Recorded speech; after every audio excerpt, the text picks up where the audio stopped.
मुझे छोड़ के जाने वाले, मुझको कितना तड़पाओगे आए,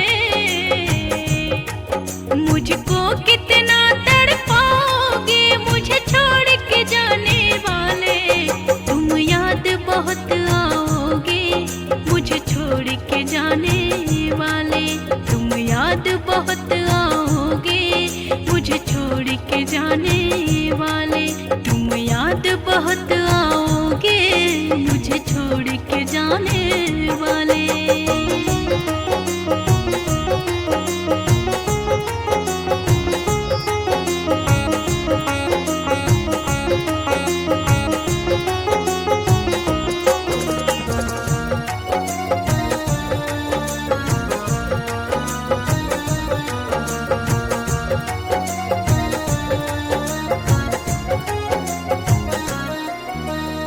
दिल तो मेरा पागल था जो तेरी खातिर मरता था, तोड़ के सारे रस्में तुझसे कितनी मोहब्बत करता था।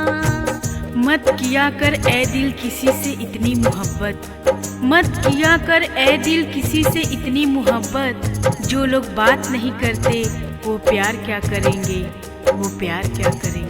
हाँ हाँ दिल तो मेरा पागल था जो तेरी खातिर मरता था, तोड़ के सारे रस्में तुझसे कितनी मोहब्बत करता था। तुम भूल न मुझको पाओगे हाय,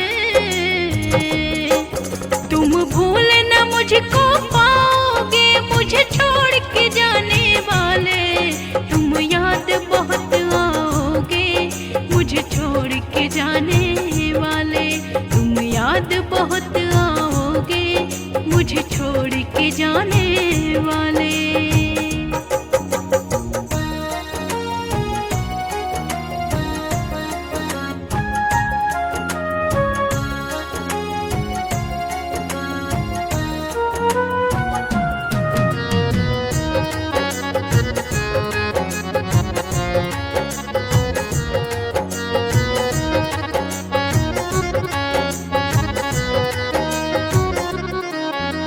ठुकरा कर यूं प्यार मेरा तो एक पल ना रह पाएगा, होती क्या है मोहब्बत तुझको खुद ही समझ आ जाएगा।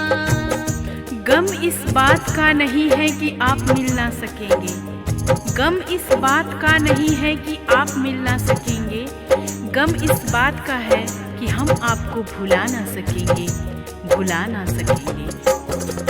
ठुकरा कर यूं प्यार मेरा तो एक पल ना रह पाएगा, होती क्या है मोहब्बत तुझको खुद ही समझ आ जाएगा। तुम चैन से ना रह पाओगे आए, तुम चैन से ना रह पाओगे मुझे छोड़ के जाने वाले, तुम याद बहुत आओगे मुझे छोड़ के जाने